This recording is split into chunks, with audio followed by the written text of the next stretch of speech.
দেখো আমরা মিয়া মোড়ের থেকে একটু খাবার নিয়ে নিলাম, নিয়ে বেরোচ্ছি, যাবো এইবারে গাড়িতে উঠবো। তারপরে ইচ্ছে আছে আমরা বাতকুল্লায় ঠাকুর দেখতে যাব। একদম পুরো ফাঁকা মাঠে, গোল, কেউ নেই।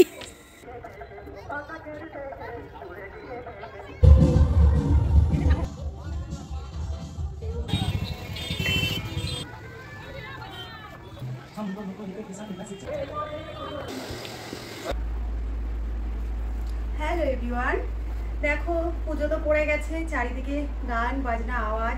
আমি তো ঘরের সমস্ত দরজা জানলা সমস্ত কিছু বন্ধ করে ভিডিওটা করছি।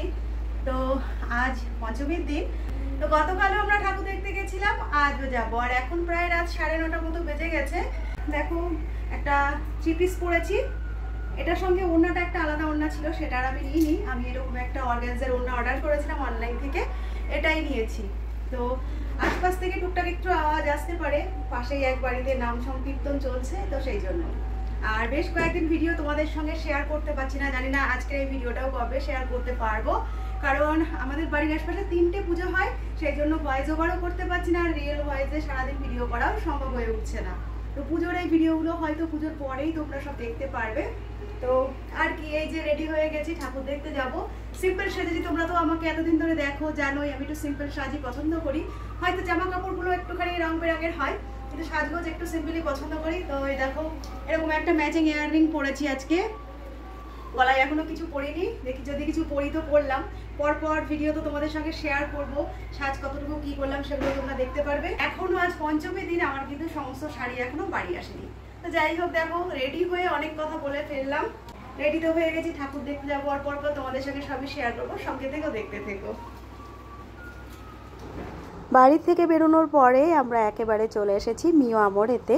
এখান থেকে একটু খাবার নেব, তারপরে যাব পুরোপুরি সারা রাত ঠাকুর দেখার জন্য। তো সন্ধ্যার দিকে সেরকম কিছু খাইনি, বাইরে বেরিয়েই কিছু একটা খাবো বলে। আর সেই সঙ্গে তোমাদের বলে দিই, আমার গলার ভয়েসটা শুনে নিশ্চয়ই তোমরা বুঝতে পারছো গলাটা একটু বসা বসা রয়েছে। পুজোর মধ্যে উল্টোপাল্টা খাওয়া দাওয়া পড়েছে, এদিক ওদিক ঘোরা পড়েছে, আর যার জন্য গলা বসে গেছে, আর তার কারণে কিন্তু প্রত্যেকটা ভিডিও আসতে অনেক দেরি হয়ে যাচ্ছে। দেখো আমরা মিয়া মোড়ের থেকে একটু খাবার নিয়ে নিলাম, নিয়ে বেরোচ্ছি, যাবো এইবারে গাড়িতে উঠবো। তারপরে ইচ্ছে আছে আমরা বাতকুল্লায় ঠাকুর দেখতে যাব। চলো যাই। খাবারটা নেওয়ার পরে আমরা বাতকুল্লার জন্য রওনা হয়ে গেলাম।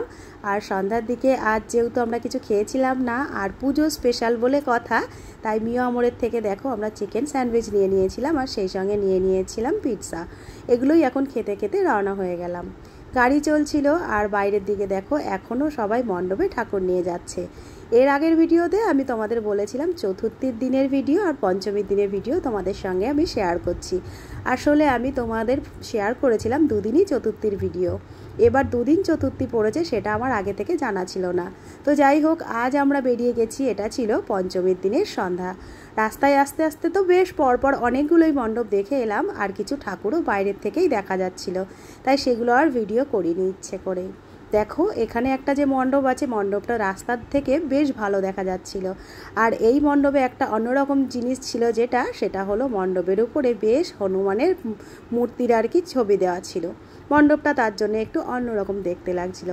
বাইরের দিক থেকে দেখতে দেখতে ভেতরে চলে এলাম, আর এখানে আসার পরে মায়ের মূর্তিটিও তোমাদের সঙ্গে শেয়ার করলাম। তোমাদের দাদা আর মেয়ে আজকে কেমন সেজেছে সেটাও তোমাদের সঙ্গে শেয়ার করলাম, সেই সঙ্গে নিজেকেও দেখিয়ে দিলাম। আজ আমাদের এই লুকে কেমন লাগছে অবশ্যই কমেন্ট করে জানিও। মায়ের মূর্তি সুন্দরভাবে দেখলাম দু চোখ ভরে, তারপরে মাকে প্রণাম করে চলে এলাম একেবারে বাতকুল্লায়। মধ্যে আর কোনো ভিডিও করিনি, একেবারে বাতকুল্লায় আসার পরে এটি ছিল আমাদের প্রথম মণ্ডপ দেখা। মণ্ডপের হাইটটা ছিল বেশ অনেকটা, আর রাস্তায় ছিল প্রচণ্ড পরিমাণ জ্যাম ভিড়, সেই জন্য মণ্ডপটা যতটুকু বাইরের থেকে দেখানো সম্ভব তোমাদের দেখিয়ে দিয়ে একেবারে ভেতরে চলে এলাম। ভেতরের আশপাশটা কেমন সাজসজ্জা রয়েছে তোমরা দেখতেই পেলে, সেই সঙ্গে দেখতে পেলে মায়ের মূর্তিটি। অনেক বড় মায়ের মূর্তি ছিল, আর ছিল দেখতে অসাধারণ। ভেতরটি আমিও এখনও দেখো ঘুরে ঘুরে দেখছি। এই মণ্ডপটি দেখে নিলাম, আর আমার ভীষণ ভালো লাগলো, তোমাদের সঙ্গে শেয়ার করলাম। তোমাদের কেমন লাগলো জানিও। এরপরে দেখো আবার চলে এসেছি আরেকটি মণ্ডপে, আর এই মণ্ডপটি ছিল বাইরের থেকে ভীষণ সুন্দর দেখতে।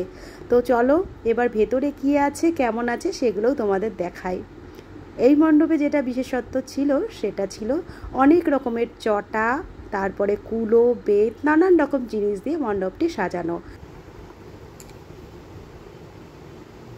ভেতরে আসার পরে সবার দৃষ্টি আকর্ষণ করার মতন এখানে একটি জিনিস রয়েছে, চলো সেটি তোমাদের দেখায়। দেখানোর আগে একবার ভাবলাম ওপর দিকটাও তোমাদের দেখিয়ে দিই। ওপরের দিকটা ছিল একদম সাবেকিয়ানা স্টাইলের একদম সাজগোজ, চারিদিকে নানান রকম কারুকার্য, অনেক রকম লাইট, আর সেই সঙ্গে ছিল অসাধারণ সুন্দর একটি মায়ের মূর্তি। এবারে চলো মূল কথায় ফিরে আসি। এখানে ঢোকার পরে যেটি সবার দৃষ্টি আকর্ষণ করছিল সেটি হলো দুটি হাতের উপরে কৃষ্ণের বাঁশি ধরে রাখা, সেটি ওখানে ঢোকার পরে সবাই দেখছিল। আর মন্দিরে যে মূর্তিটি ছিল সেই মূর্তিটিও তোমাদের দেখালাম। মূর্তিটির আরেকটা বিশেষত্ব যেটি ছিল সেটি হলো এই যে ছোট্ট যে ইঁদুরটির হাতে দেখো কত বড় একটি অস্ত্র, সেটি নিয়ে ইঁদুরটি দাঁড়িয়ে আছে।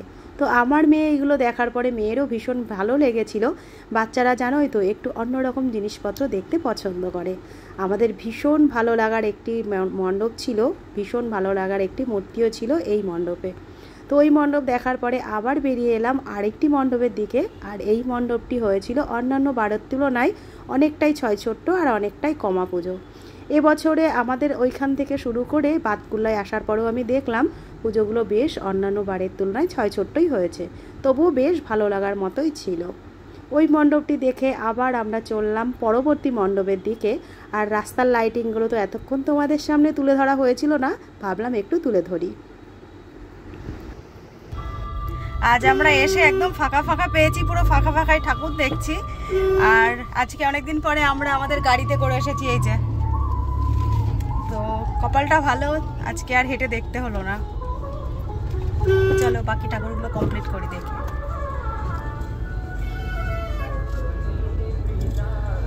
এই তোমাদের কেবলই বললাম আজ আমরা আমাদের গাড়িটিতে করে অনেক দিন পরে বেরিয়েছি। আসলে গাড়িটি অনেক দিন ধরেই খারাপ হয়ে রাখা ছিল আর কি, ঠিক করা হচ্ছিল না। তো ইচ্ছে করেই করা হচ্ছিল না, তার কারণ হলো আমাদের যেই জমিটিতে গাড়িটা রাখা থাকে সেখানে চলছে আমাদেরই ঘরের কাজ। তো গাড়িটা রাখার সমস্যা হচ্ছিল বলে আর কি অনেকদিন ফেলে রাখা ছিল। সামনেই পুজো আসবে করে আর কি গাড়িটা আবার ঠিক করা হয়েছে। আর অনেক দিন পরে নিজেদের গাড়িতে বেরিয়ে যেন একটা অন্যরকম মনের শান্তি হচ্ছে।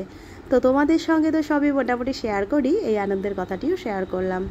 তো চলে এসেছি দেখো আর একটা মণ্ডপে। আর এই মণ্ডপটা ছিল অনেকটা বড় একটা মাঠকে ঘিরে, বড় মেলাও বসেছে এখানে আসার পরে আর কি। তোমাদের দাদা ফুচকা খেতে লেগে গেছিলো, আর ওর কাছ থেকে গিয়ে আমিও আবার দুটো তিনটে টেস্ট করে এলাম। আর এই ফাঁকে দেখিয়ে দিলাম মেয়ের পুরো ড্রেসটিও। মেয়ে ওখানে দাঁড়িয়েই ছিল আর ওদিকে তোমাদের দাদা ফুচকা খাচ্ছিল। তো ভাবলাম কি আর করি, মেয়ের ড্রেসটি ভালো করে দেখিয়ে দিই। তো এরপরে তোমাদের দাদার ফুচকা খাওয়া হয়ে গেছিলো আর আমরা চললাম এবারে মণ্ডপের ভেতর দিকে। ভেতরে আসার পরে ওপর দিকে ছিল একটা বড় ঝাড়বাতি আর সামনে ছিল ঠাকুরের মূর্তি। এবারে জানো তো অন্যান্য বারের তুলনায় প্রত্যেকটা মণ্ডপে মূর্তিগুলো দেখলাম একটু অন্যরকম। আর সেটি কেন বলছি চলো তোমাদের দেখাই। সামনেই তোমরা দেখতে পাচ্ছ দুটি বইয়ের উপরে রয়েছে পেঁচা, আর উল্টো দিক থেকে পেঁচার কিন্তু মোবাইলে ছবি তোলা হচ্ছে। এখন চলে এসেছে মোবাইলের সময়, কম্পিউটার ল্যাপটপের সময়, তাই কিন্তু ঠাকুরের মূর্তিগুলোকেও এভাবে সাজিয়ে তোলা হচ্ছে। সময়ের সঙ্গে সঙ্গে যুগের সঙ্গে সঙ্গে সব কিছুরই পরিবর্তন ঘটছে, আর সেই সঙ্গে মূর্তির পরিবর্তনও চলে আসছে। তবে আগে যে ধরনের মূর্তিগুলো হতো আমার যেন সেগুলোই বেশি ভালো লাগতো। তোমরা যদি একমত হও কমেন্টে অবশ্যই জানিও। তো দেখো এরপরে চলে এসেছি আরেকটি মণ্ডপে, আর এটি ছিল আজকে রাতের মতো বাতকুল্লায় দেখা আমাদের শেষ মণ্ডপ।